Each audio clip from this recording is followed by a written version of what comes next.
गेल्या 2 दिवसांपासून नाशिक शहर परिसरामध्ये जोरदार पाऊस होतोय। या पावसामुळे गंगापूर धरण 65% भरलाय। धरणातून मोठ्या प्रमाणावर पाण्याचा विसर्ग सुरू करण्यात आलाय। आज सकाळी 9 वाजेच्या सुमारास गंगापूर धरणातून 1100 क्युसेक इतक्या वेगाने पाण्याचा विसर्ग सुरू करण्यात आलाय।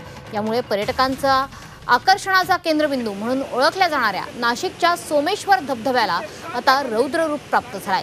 सोमेश्वर धबधबा बघण्यासाठी नागरिकांनी मोठी गर्दी केली आहे। सोमेश्वर धबधबा हा खळखळून वाहताना सध्या बघायला मिळतोय।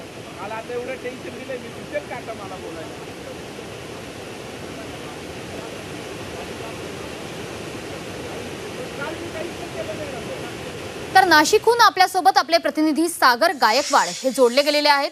सागर, खरं तर सोमेश्वर धबधबा हा केवळ नाशिकचाच नाही तर इतर महाराष्ट्राचं सुद्धा आकर्षण आहे।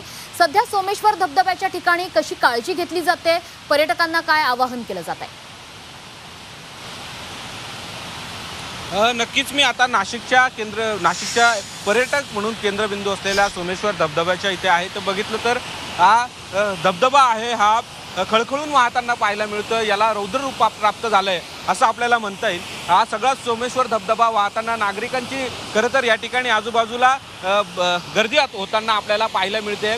पहिल्यांदाच हा एवढा मोठा या मोसमातला पहिल्यांदाच हा धबधबा एवढा ओसंडून वाहताना पाहायला मिळतोय। 2 दिवसांपासून नाशिक शहरासह परिसरामध्ये पाऊस होता आणि या पावसामुळे गंगापूर धरणातून पाण्याचा विसर्ग करण्यात आला आणि याचा परिणाम आता जाणवू लागलाय। आता सोमेश्वर धबधबा आहे त्याला रौद्र रूप प्राप्त झालेला आहे। इथे प्रशासनाने देखील मोठी व्यवस्था केल्याचं आपल्याला पाहायला मिळत आहे। इथे आधीच्या वेळी सोमेश्वर धबधबा पाहण्यासाठी लोकांची गर्दी व्हायची, त्या ठिकाणी आता बॅरिकेड सारख्या गोष्टी लावण्यात आलेल्या आहे। धबधब्यापासून लांब अंतरावरती नागरिकांना ठेवण्यासाठी प्रयत्न केले जात आहेत। अजून तरी पोलीस प्रशासन आणि महानगरपालिकेचे कर्मचारी या ठिकाणी पोहोचले नसले तरी सूचना मात्र त्यांच्याकडून दिल्या जात आहेत।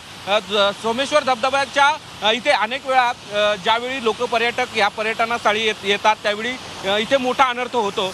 या ठिकाणी अनेक पर्यटक जे आहेत वाहून गेल्याच्या घटना देखील मोठ्या प्रमाणात झाल्या आहेत। त्यामुळे आता ह्या प्रशासनाने देखील याबाबत मोठी भूमिका घेतलेली आहे। या ठिकाणी आता पोलीस कर्मचारी असतील, महानगरपालिकेचे कर्मचारी असतील, या ठिकाणी थोड्याच वेळात पोहोचणार आहे। या ठिकाणी बॅरिकेटिंग असेल, पर्यटकांना लांबून कसे फोटो काढता येईल, सोमेश्वर धबधब्याचा पाहण्याचा आनंद घ्या, मात्र सुरक्षा राखा, अशा पद्धतीचं आव्हान देखील प्रशासनाकडून करण्यात येत आहे।